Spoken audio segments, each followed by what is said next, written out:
Kanina. Okay, sir. Bali, ano nga pala, si Sir Warren. Hello, sir. Pangalan po, tatay? Nato. Sir Nato. Okay, no? Ayun si Madam. May gusto po kayo i-shout out. Okay, sir. Paliwanag ko muna. Yung unit natin is lifetime warranty. A year from now, nagka-problema, kontakin niyo po kami. Okay? 2 years, 3 years from now, mahina ang signal. Mga basketball enthusiasts kayo. Ayun. Okay, pasensya na nastorbo namin kayo. Ayun po, ulitin ko lang po, lifetime warranty po tayo. Pag po halimbawa nagka-problema or meron parang kakaiba mula nung una yung ginamit, parang nag-iba yung performance, wag nyo na lang pong susundutin or bubuksan. Kami na lang po ang magbubukas. Ha? Okay, si Tatay Nato at saka si Sir Warren, again, sir. No? So, ito po, i-review and box ko na po yung unit ninyo. Okay. Dito po. Ay, sa camera. Sir, Tatay, ito po yung unit ninyo. Okay, full metal po to mula ulo hanggang baba. Upgraded na rin po, naka-optic sight, front at saka rear po. Sa gabi po, napakadali niyang AC pat yan. Kahit madilim, kayang-kaya kasi konting masinagan lang yan ng araw, tatagos na po siya. Okay? Ngayon po, ito po. Release the magazine po. Okay? Bago ako magsimula, yung unit ninyo is full upgrade na po. Mapapansin ninyo, yung barrel nyo hindi na kumakalog. Compared dun sa iba, kumakalog talaga. Tapos, naka-hop-up rubber na rin to, naka-fine tuning, naka-trigger jack. Sa ngayon, hindi nyo maintindihan yun, pero later on, mauunawaan nyo kung ano yung sinasabi ng upgrade. Normally, yung mga ibang pistol, naglalagay sila 5 seconds, 10 seconds, pero ito po, 2 seconds. Okay? Ngayon po, dako tayo rito, Tatay.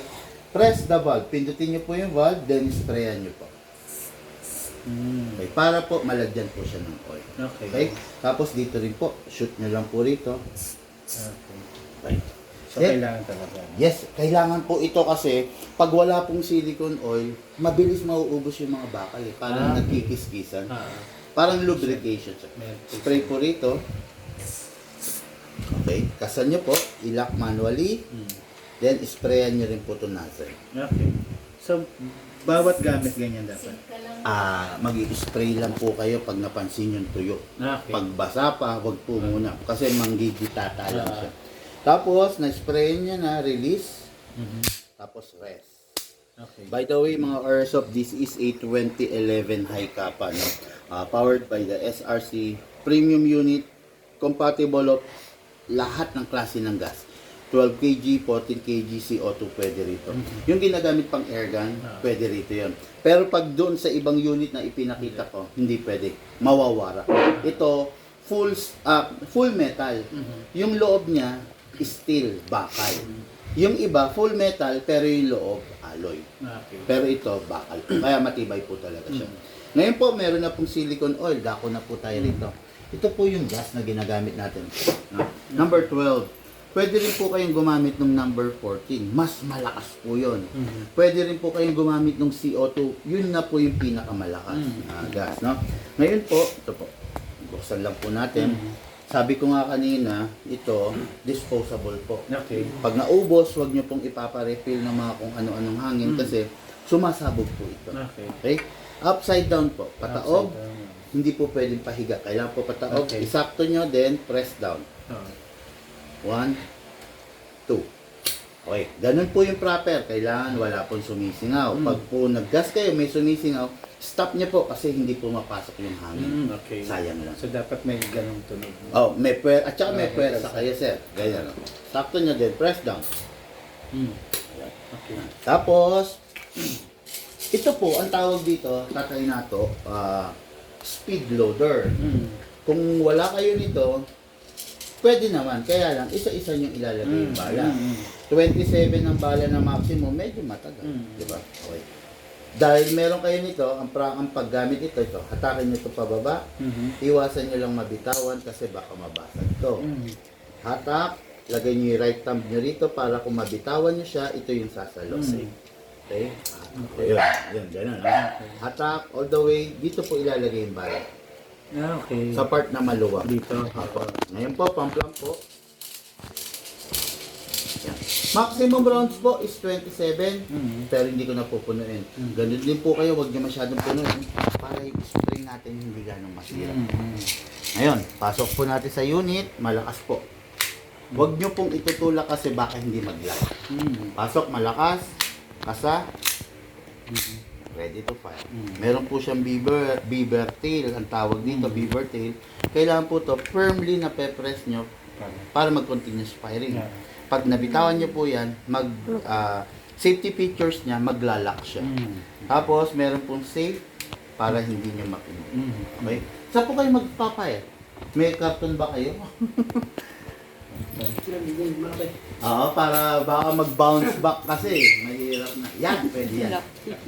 Mukhang bago bago pala yung TV Tatagos ka, so wala, hindi naman. Hindi naman na po. Apo, hindi naman na. Okay po, sige po. Dali lang.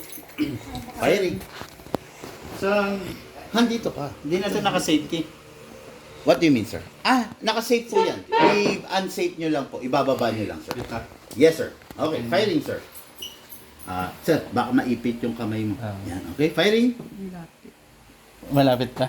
Hindi, sige lang. Okay na. Okay, firing, sir.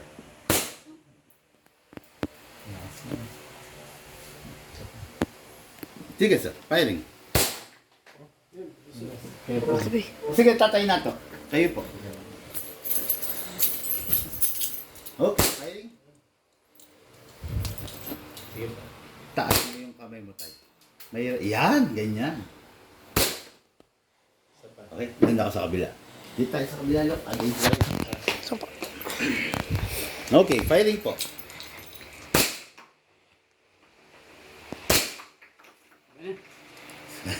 Sige po, ubusin nyo. Hanggang mag-open slide.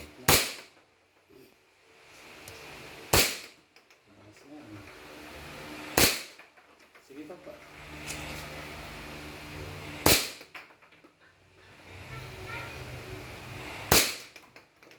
Hindi, meron pa.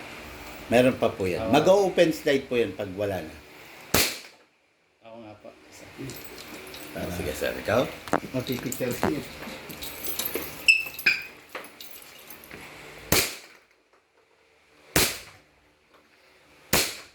Yan. Open slide. Yan yun.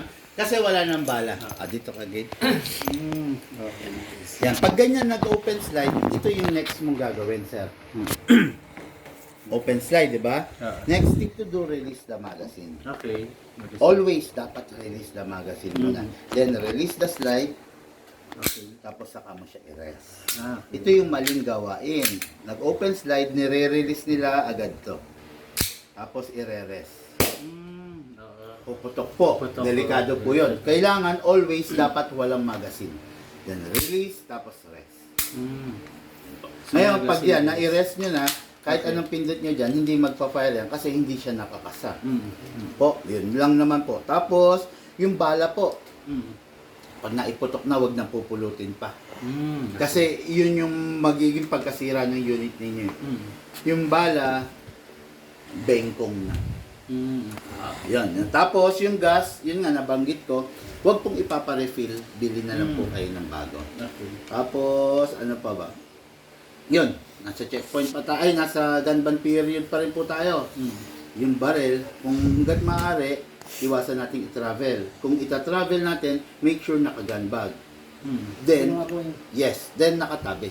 Nakatago. Apo, wag nyo na lang pong ilalantad kung wala pa kayo ron sa pupuntahan ninyo. Ngayon, kung nandun na po kayo sa place ninyo, naglalaro kayo, okay lang. Kahit may dumaang polis dyan, makita naglalaro kayo ron, okay lang yun. Walang problema yun. Kasi nasa proper venue po. Tsaka magkaiba mo ng putok niya sa original. Yes, opo. Mas iskandaloso yung tunay. Ayan. Ito, sakto lang, hindi naman matining, di ba? Yan. Tapos hindi magkokos ng skandalo. Yun lang nga, kahit toys siya, 1:1 replica siya ng tunay. Kaya hindi mo pa rin pwedeng maglalakad ka bit mo, hindi pwede yun. Nakasokbet, hindi pwede yun. Mga hold up lang tayo. Ayan, pag mga hold up po kayo, pwede.